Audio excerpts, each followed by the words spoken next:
Welcome back, everybody. This is class 11 legal series chapter 2 organs of government. In the previous lectures, if I talk about, we have done about the two forms of government, two forms of democratic government rather, the direct democracy and indirect democracy. Previous lecture we have covered indirect and direct democracy definitions. Now this is the example that we are starting off with, and this is the example of indirect or representative form of democracy, which is prevalent in US, Argentina, India as well. President is elected by people whether directly or indirectly for a fixed period unless removed on impeachment by legislature on grounds stated in constitution of the country. So president is either directly or indirectly elected by the people themselves, and he also has a fixed tenure in that post until and unless he is removed by the process called impeachment, and that impeachment proceedings are done in the parliament or whatever the legislature building of that country is called. President appoints secretaries with approval of Congress as executive heads of departments. Means there are different portfolios or departments which are in a country: foreign department, finance department. So for each department, an executive head is elected by the president. They are not members of legislature and do not take part in legislative deliberations or in voting a bill. So these heads, they are not the legislature members, and in any voting that is done for passing a bill so that that bill can become a law, in those votings and any such legislative discussions, they don't participate. President formulates national policy, mobilizes military troops, and can declare state emergency.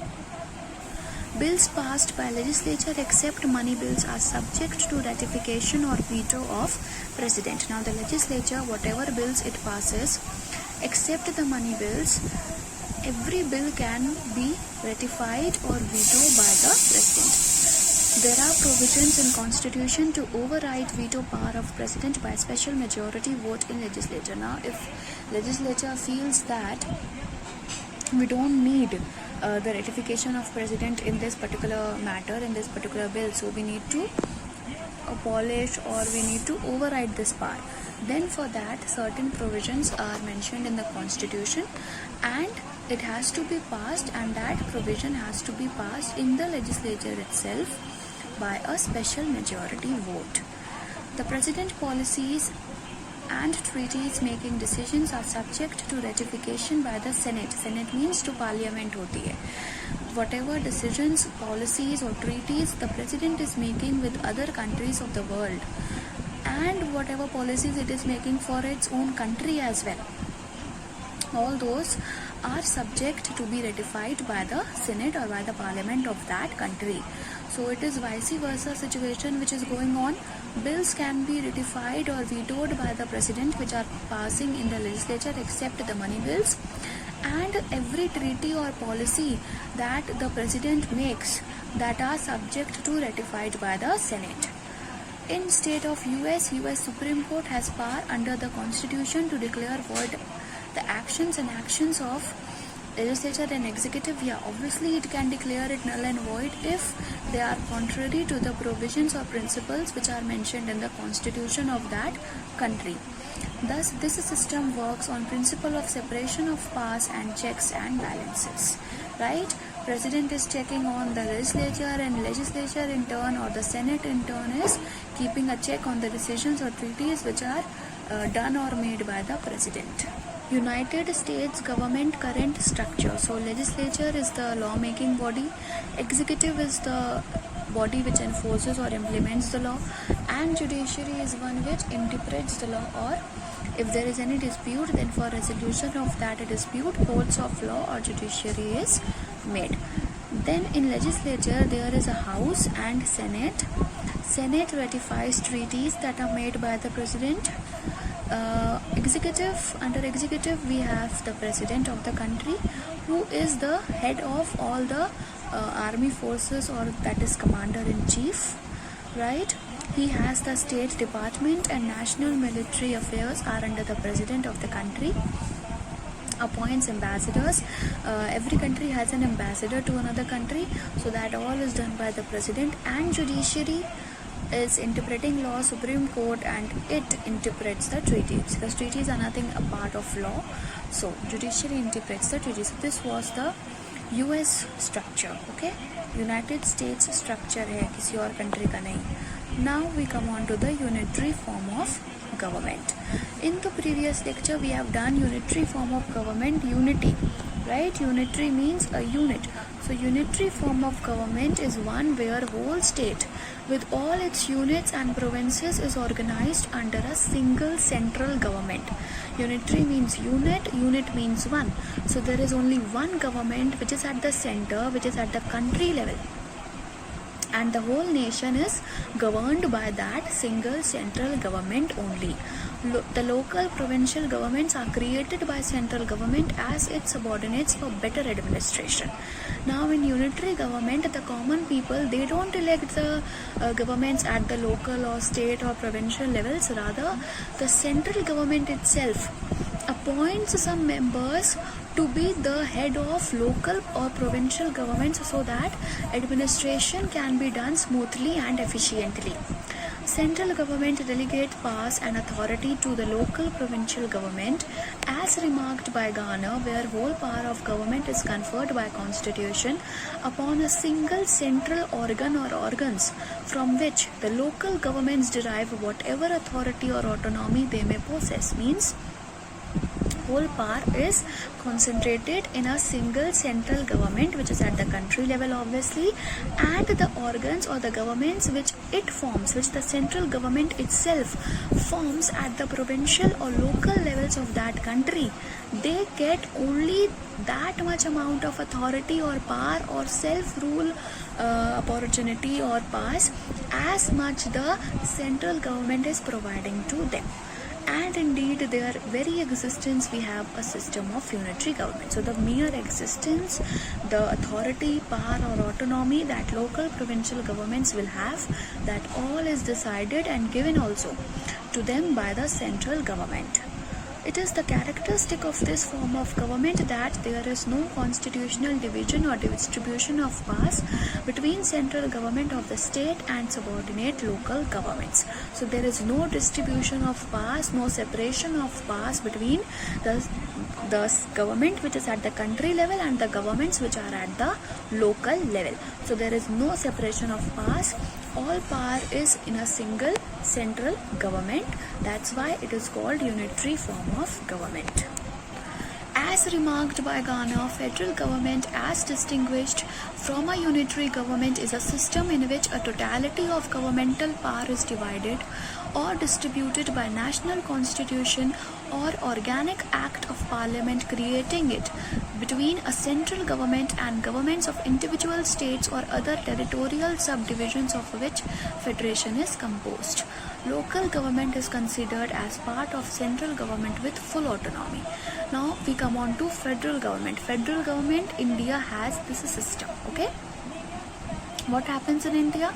There is a government at the country level, and there are governments at the state levels, and they have a full capacity to be self-ruling the state as they want, right? Obviously they are below or they are under the authority of constitution as well as the central government, but then too they have full autonomy to rule in their respective states. And there is a greater separation of power between the central and the state governments in this form of government. Now let's see what the Garner has said. Federal government is a system in which the government power is distributed between the central government and between the state governments, right? Local government has full autonomy to rule, and obviously they will rule under the central government, because central government is at the country level and the state governments have a full power to rule as they wish in the respective state. As listed in 7th Schedule of Indian Constitution, matters concerning national importance like international relations, war, peace, atomic energy, etc. are dealt with by the central government. 7th Schedule has 3 lists: union list, concurrent list, and the state list. So the matters which are mentioned in the union list, that is the list 1, those matters decisions are taken upon by the central government, and those matters are like international affairs, the international relations which India has with other countries, atomic energy, nuclear power, if there is a war, to maintain peace, the security of the country, all that is under the union list. Matters of regional and local importance are in the state list, can be legislated by state governments. There are matters on which both central and state governments are authorized to make law, that is the concurrent list. These 3 types of list you have done already in your previous classes, civics portion, right? Indian constitution, despite having adopted federal features, does not claim to establish India into a federation of states. In the words of K.C. Weir, India's system of government is federal in character and unitary in spirit. So this line is very important. Federal in character and unitary in spirit. Indian constitution has adopted several federal features, but it is not truly a federation state. Okay, so India is what? Federal in character. Character wise it is federal, but actually it is a unitary form of government. So a mix of 2. There may be some questions where it comes that what is the Indian system of government, in which there are options like unitary in character, federal in spirit, or federal in character and unitary in spirit. So in such cases, it is important to remember what the actual statement was: federal in character and unitary in spirit. During recent periods, governments of most states have combined different forms stated above. For instance, British government combines monarchy, democracy, parliamentary forms. India combines democratic republic with parliamentary form of government and with unitary and federal features. So the various forms of government that we have studied so far in this and previous lectures, all those forms of government can be mixed match, and they can be prevalent in a particular nation. Like in UK, we find monarchy because the queen is ruling till now, although she doesn't has any legislative powers or to take decisions upon. She is just to sign upon the laws or the bills that are made. Democracy because the prime minister is elected by the people, and parliamentary forms because there is a parliament, right? Senate hai wahan par. India is obviously democratic form of government, republic because head of the state is elected, that is the president of India. Parliamentary form because we have parliament, Lok Sabha, Rajya Sabha, legislative assemblies, Vidhan Sabha, right? Unitary because we have a government at the country level, that is the union or central government. Federal feature because apart from the union or central government, we have the state governments at each state level, right? So this is all for this lecture. Organization of legislature will be taken up in the next lecture. So thank you so much.